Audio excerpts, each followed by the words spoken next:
अस्सलाम वालेकुम नाज़रीन, उर्दू ट्रिब्यून के प्रोग्राम आलमी मज़रनामे के साथ मैं हूं आपका मेज़बान मोहम्मद जुनैर और मेरे साथ पाकिस्तान से मौजूद है मोहम्मद बिलाल इफ्तिखार खान।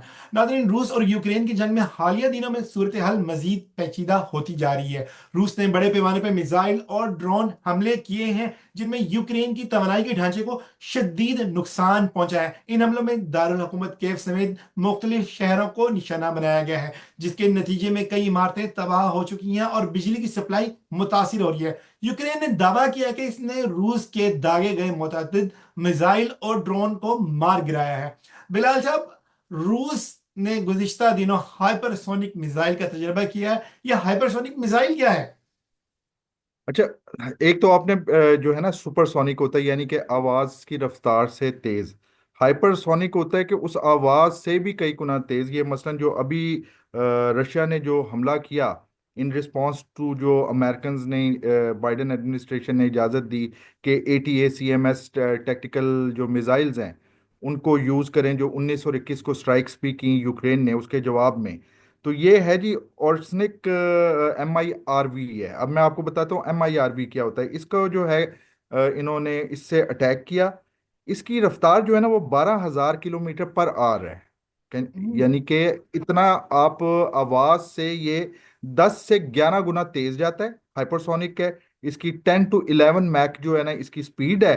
और 2500 से 3,000 तक ये मार करता है, और अगर इसकी रेंज बढ़ाई जाए तो ये 5,000 तक भी मार कर सकता है। जब ये हमला हुआ तो सबसे पहले ये कहा गया कि जी ये इंटरकॉन्टिनेंटल ब्लास्टिक मिसाइल जो है ना वो फायर किया गया है। लेकिन उसके बाद अमेरिकन ने भी कंफर्म किया कि ये इंटरकॉन्टिनेंटल ब्लास्टिक मिसाइल नहीं था, बल्कि रशियंस की आर्मरी में मौजूद एक ऐसा वेपन था जिसके बारे में किसी को भी नहीं पता था। अच्छा, अब ये MIRV क्या होता है? ये जो MIRV मिसाइल्स होते हैं ये जाते हैं, जब ये अपने टारगेट पे फटते हैं तो इंडिपेंडेंट 5 या 6 इनके जो है ना फुली कंट्रोल्ड मिसाइल्स जो टुकड़े हैं वो निकलते हैं जो मुख्तलिफ टारगेट्स के ऊपर। मसला आपने एक फायर किया, उस मतलब फायर से टारगेट आप लेते छह हैं, सब टारगेट। छह टारगेट, हाँ जी, 6 टारगेट्स को आप जो है ना हिट कर सकते हैं। तो ये बेसिकली वो रिस्पांस था जो उसने दिया। प्यूटन ने साफ लफ्जों में कहा कि अगर जो है नेटो जो है हम इसे वॉर समझेंगे अगर नेटो का वेपनरी जो है, नेटो अपने वेपन्स की इजाजत देता है यूक्रेन को। और आपको पता है कि यूक्रेन के साथ मसला जो है 1991 में यूक्रेन जो है वो जब रशिया टूटा है, सोवियत यूनियन टूटा है, तो यूक्रेन भी आज़ाद हुआ। और एक अच्छे इनके साथ ताल्लुकात थे। रशिया ने गारंटी भी दी, बल्कि यूक्रेन के अंदर जो एटॉमिक बॉम्ब्स पड़े हुए थे वो भी अमेरिका, UK और रशिया ने मिलके लिए और उनको गारंटी दी कि भाई आपकी हिफाजत की जाएगी। लेकिन इसमें ना एक अमेरिकन की ये आदत रही है, अमेरिकन ने एक कमिटमेंट दी, नेटो ने एक कमिटमेंट दी कि जहाँ जो रशिया के एरिया ऑफ इन्फ्लुएंस हैं, जहाँ पे रशिया नहीं पसंद करता वहाँ पे हम नेटो को घुसाने की कोशिश नहीं करेंगे। लेकिन हमने देखा कि 2005, 4-5 के अंदर ऑरेंज रेवोल्यूशन आई, और उसमें इल्ज़ाम ये लगाया गया कि मेडलिंग कर रहा है रशिया, हालांकि मेडलिंग हो रही थी इलेक्शन के अंदर अमेरिकन की तरफ से। तो रशिया ने ये पसंद नहीं किया। फिर रशिया जो है इन्होंने कहना शुरू कर दिया कि जी हम नेटो में जाना चाहते हैं। 2008, 7-8 के अंदर जो है एक जंग जो है हमने जॉर्जिया में भी देखी, वो भी नेटो में आना चाह रहा था। तो रशिया के लिए ये काबिल कबूल नहीं था। और उसके बाद हमने देखा कि यूरो मैदान रेवोल्यूशन जो है 2014-15 में आई, और उसका असर ये हुआ कि रशिया मजबूर हो गया क्रीमिया को अनेक्स करने में। वहां पे उसने जो है एक रेफरेंडम करवाया, क्योंकि रशियन एथनिक वहां पे लोग ज्यादा आबाद हैं। तो उसमें जो है रशिया के हक में वोट आया। यूरोपियंस ने ये कहा कि भाई क्योंकि रशिया ने ये खुद करवाए हैं रेफरेंडम, तो इसके अंदर जो है ना बेईमानी और धांधली हुई है। उसके बाद जो है ना 2014 के अंदर ही वॉर इन डोनाबास शुरू हुई, जो अभी तक चल रही है। डोनाबास रियासतें हैं यूक्रेन की, जहाँ पे प्रो रशियन ग्रुप्स जो है उन्होंने गवर्नमेंट को चैलेंज किया, एंड ऑफ कोर्स रशिया ने अपने जो प्रो रशियन थे उनको जो है यूज भी किया। फिर जो है 2015 के अंदर मिन्स्क एग्रीमेंट हुआ। अच्छा, मिन्स्क एग्रीमेंट के अंदर जंग बंदी की बातचीत की गई, लेकिन वो डोनाबास के अंदर वो जंग बंदी नहीं हुई।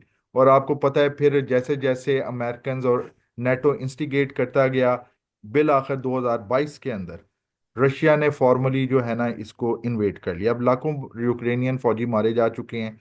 यूक्रेन एक दिन नहीं सरवाइव कर सकता जब तक अमेरिकन ना हो, सपोर्ट ना हो। और इन द नेटो वर्ड्स विस्फोट ना ऑफ ना हो, इन द वर्ड ऑफ एक राइटर हैं, MK भद्रा कुमारा, वो कहते हैं कि ये इजाज़त 6 नवंबर के बाद बाइडन हुकूमत ने दी। क्यों? क्योंकि 6 नवंबर के बाद सामने आया कि आगे जो है ना, जो हुकूमत बन गई है, जीत गया है, वो ट्रम्प है। इरादा ये था कि अगर तो कमाला हैरिस जीत जाती है तो फिर तो मामलात ऑपरेशंस जो है ना वो स्मूथ चलेंगे, क्योंकि कंटिन्यूएशन होगी वो बाइडन डेमोक्रेट्स की हुकूमत की।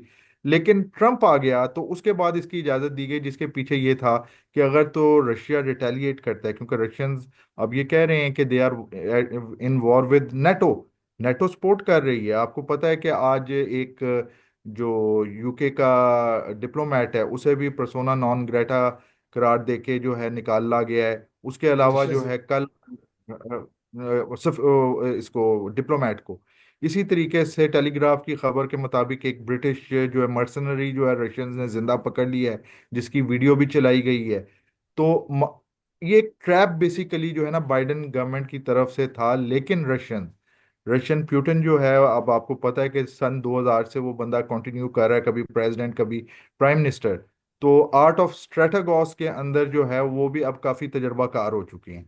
तो जिस किस्म का रिएक्शन बाइडेन एडमिनिस्ट्रेशन चाहती है, उसका ख्याल था कि क्योंकि न्यूक्लियर की भी बात हुई थी डॉक्ट्राइन चेंज करने की, तो एक ऐसा कॉन्फ्लिक्ट पैदा हो जाएगा जिसकी वजह से ट्रम्प हुकूमत जो है ना वो पॉलिसी चेंज नहीं कर सकेगी। अच्छा, मैं एक आपको बड़े मजे की बात बताऊं अच्छा कि ट्रम्प, जी जी, इस आपकी वक्त बात में काट रहा हूँ ये। यूक्रेन जी जी, अब मैं सवाल ये इसके बाद करता हूँ, आप बताएं।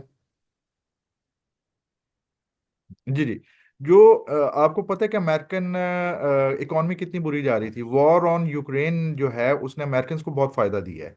मसलन रशियन गैस के ऊपर पाबंदियों की वजह से गैस किसकी जा रही है? अमेरिकन की जा रही है। इसी तरीके से इस वक्त अमेरिका जो है वो सबसे बड़ा जो है ट्रेडिंग पार्टनर बन चुका है यूरोपियन यूनियन का। और असला जा रहा है। यूरोपियन यूनियन के साथ जो सबसे बड़ी बात हो रही है कि नेटो और यूरोपियन यूनियन असला किसका खरीद रही है वॉर वॉर ऑन यूक्रेन के लिए? वो अमेरिका। अमेरिका से खरीद रही है, हालांकि अमेरिका भी नेटो का मेंबर है। तो हर हाल के अंदर जो फायदा इकोनॉमिकली हो रहा है, इकोनॉमी को हो रहा है, वो बेसिकली अमेरिकन को हो रहा है। अमेरिकन जो जिसे हम कहते हैं ना मिलिट्री इंडस्ट्रियल कॉम्प्लेक्स, वो बहुत ज्यादा कमा रहा है। और इसीलिए डीप स्टेट के साथ उसके बहुत ज्यादा ताल्लुकात भी हैं, अमेरिकन डीप डीप स्टेट। अब आपको पता है कि अपने कई बातों के अंदर, बयानात के अंदर, ट्रंप ने पहले ये कहा था कि वो ये जंग खत्म करवाएगा। अमेरिकन भी जानती है डीप स्टेट के ये जंग जो है रशिया को कभी भी यूक्रेन हरा नहीं सकता है। और वो कैजुअल्टीज आपको बता देती हैं, टेक्नोलॉजी बता देती है कि अभी तकरीबन आपने देखा कि एक एक नया मिलियन के सिस्टम करीब यूज करीब किया। कैजुअलिटीज हो चुकी हैं इस वार से। कैजुअल्टीज हो चुकी हैं, जबकि 14,500 के करीब रशियन भी मारे जा चुके हैं। और प्यूटन इसे 2022 से अभी तक as a low intensity conflict के तौर पे ले रहा है, यानी कि इसको जो जंग होती है ना जिसे सही जंग कहते हैं, वो ताकत इस्तेमाल नहीं कर रहा। और आपको याद होगा कि वैगनर ग्रुप अभी कुछ कुछ मेरे ख्याल में 7-8 महीने पहले उनका जो सरबराह जो है वो भी मारा गया था। तो वैगनर ग्रुप बेसिकली एक जो है ना वो मर्सनरी फोर्स है जिसे रशियंस यूज कर रहे थे। क्योंकि जंग के अंदर आप अपनी फौजों को यूज करते हैं, लेकिन जब आप मर्सनरी को कर रहे हैं तो इसका मतलब ये कि आप उसको जो कॉन्फ्लिक्ट का लेवल जो है ना उसे नीचे रखना चाहते हैं। बड़ा लाइट रखा हुआ तो है आपने। रशियंस रखा हुआ है, रशियंस ने रखा हुआ था। तो अब रशिया, ट्रम्प को इस चीज की रियलाइजेशन है कि ये एक सिर्फ जो है ना वेस्टेज ऑफ टाइम है, नहीं जीत सकता। ट्रम्प की जो पॉलिसी है वो किसी रशिया से मोहब्बत की बुनियाद पे नहीं है, बल्कि आपको से पिछली दफा भी बात हुई थी कि वो डिफेंसिव रियलिज्म के ऊपर यकीन रखता है। और वो इस तरीके की हेजेमोनिक जो है पीस का ख्वाहा नहीं है। इसी वजह से वो एक सुलह सफाई ताकि अपने जो इकोनमी की बिल्कुल तरफ ऐसे जो है तवज्जो दे तवज्जो सके। दे। अच्छा बिलाल साहब, आपने बताया कि ट्रम्प ना चाहते हुए भी ये पॉलिसी चेंज नहीं कर सकता जो बाइडेन ने सेट कर दी है, उसकी क्या रीजन काफी हद तक देखिए चेंजेस तो आएंगे ना। उस दिन भी बात है? हुई थी कि जो है जो पॉलिसी बाइडन से ज्यादा तो गवर्नमेंट बनाती है ना। बाइडन जो है वो तो चला जाएगा, स्टेट के साथ मिलकर गवर्नमेंट बनाती है। लेकिन जब एक पॉलिसी बन चुकी है, स्ट्रेटेजी जो है वो आपने डिवाइस करनी है कि मैंने इधर से मसलन जाना है, कराची जाना है। तो कराची मैंने किस तरह जाना है? मैंने बाय रोड जाना है, बस मैंने पे जाना है, ट्रेन पे जाना है, बलूचिस्तान प्लेन पे से जाना जाना है। है। तो वो स्ट्रेटेजी बनाना मेरा काम है। तो जाहिर बात है कि स्ट्रेटेजी के अंदर आप किस तरीके से चल रहे हो वो स्ट्रेटेजिक आउटकम के अंदर बहुत ज्यादा जो है काउंट करता है। जो इस वक्त हमें ट्रम्प की तरफ से सिग्नल्स मिल रहे हैं, तो वो बेसिकली इस वक्त अपने आप को डिसंगेज करके अमेरिका की तरक्की की तरफ लेके जाना चाहता है, कि जो खराबियां आ चुकी हैं, इकॉनमी गिर चुकी है, उसे ठीक करे। कई जगह पे उसकी बड़ी बातें अनरियलिस्टिक लगती हैं और यकीनन हैं भी, लेकिन वो क्योंकि डिफेंसिव रियलिस्ट है, तो वो नया कॉन्फ्लिक्ट नहीं चाहता। वो कॉन्फ्लिक्ट को खत्म करके, डिसंगेज अमेरिका को करके अंदर की तरफ देना चाह रहा है, जिसमें वो माइग्रेंट्स के खिलाफ, हमें पता, बड़ी सख्त उसकी पॉलिसी है। इसी तरह इकॉनमी के अंदर वो कर रहा है, बल्कि वो ब्लूमबर्ग के अंदर पिछले दिनों एक आर्टिकल भी आर्टिकल था। आया था 2-4 दिन पहले, कि ट्रम्प के आने का मतलब ये है कि न्यो लिबरलिज्म के जिस दौर से गुजर रहे थे, अब वो दोबारा हम शुरू न्यो हो जाएगा। मर्केंटाइलिज्म की तरफ जा रहे हैं। तो मर्केंटाइलिज्म जो है, जो हमें पता है कि ये न्यो लिबरलिज्म के आने से पहले जो यूरोपियन ताकतें थीं, वो जो ट्रेड के लिए जो है जंगें भी होती थी, कब्जे भी होते थे, ठीक है ना, और प्रोटेक्टिव ट्रेड थी। तो जो हमें ट्रम्प की पॉलिसी नजर आ रही है आगे, वो प्रोटेक्टिव ट्रेड की नजर आ रही है, जिसमें वो कहता है कि मैं इनसे इतने पैसे लूंगा अगर इन्होंने हमारे साथ तजारत करनी है। ड्यूटीज को बढ़ाएगा, हालांकि अगर आप ड्यूटी बढ़ाओगे, चाइना के ऊपर ड्यूटी लगाओगे, तो 600 बिलियन के अंदर आपको चाइना भी ड्यूटी लगाएगा, आपका भी नुकसान होगा। लेकिन इससे एक चीज तो ये साबित हो रही है ना, कि उसकी इस वक्त प्रेफरेंसेस कुछ और हैं। उसकी बाइडन की तरह हेजेमोनिक पीस या हेजेमोनिक बिल्कुल ही जो है अच्छी जो है जो क्या क्या कहते हैं, ऑफेंसिव रियलिस्ट पॉलिसीज नहीं है, तो इसलिए तब्दीलियां तो आएंगी। तब्दीलियां आएंगी। और ये जो यूक्रेन की जो वार है, इसको अब आप इसका फ्यूचर क्या देख रहे हैं अगले साल में? देखिए, कोशिश तो ये की जा रही है कि ट्रम्प बेबस हो जाए इसमें, लेकिन उसमें वो कहते हैं अगले 2 साल तक ट्रम्प के पास विंडो ऑफ अपॉर्चुनिटी है, क्योंकि फिर मिड टर्म एग्जाम जो इलेक्शंस इलेक्शन में। होते हैं उनसे पहले वो चाहे तो वो बहुत कुछ कर सकता है। और यूं लग भी रहा है कि ट्रम्प करना चाह रहा है, वो अपने आप को कई जगह पे डिसंगेजमेंट्स चाह रहा है। अभी आप देख लेना, एक छोटी सी मिसाल है कि लबनान, हिजबुल्लाह और इसराइल के दरमियान जो है, अब खबरें आ रही हैं कि बड़ी जल्दी ब्रेक थ्रू हो सकता है। अच्छा, इसके पीछे भी जो है ट्रम्प की वो पॉलिसीज हैं, क्योंकि नेतन्याहू भी चाहता है कि ट्रम्प जो है वो नहीं चाहता। आप देखो ना, 28 बिलियन डॉलर के करीब अमेरिकन पैसा खा चुका है नेतन्याहू, जब से ये 7 अक्टूबर 2022 23 से, सॉरी, जब से ये गजा की जंग शुरू हुई है। तो अब हम्म, ट्रम्प की तरफ से भी थोड़ा सा ये है कि भाई अब इसे खत्म करो, पीस की हम्म। तरफ आओ, इससे पहले कि हमारा जो एक जो बना बनाया भट्टा एक बैठ जाए पूरा। है, वो खत्म बट हो जाए यहाँ से।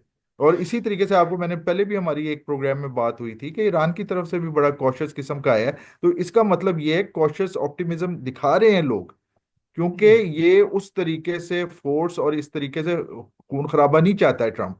तो लेट्स सी।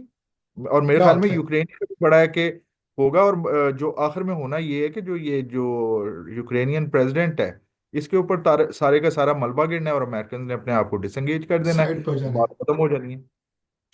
मुश्किल है बिलाल साहब, अब देखना ये है कि अगले साल में क्या होता है। यूक्रेन और रशिया की वार खत्म होती है या मजीद झोंक दिया जाता है इस एक जंग के मैदान में। इसके साथ ही आलमी मंजरनामे से मोहम्मद जुनैर को इजाजत दीजिए। अल्लाह हाफिज।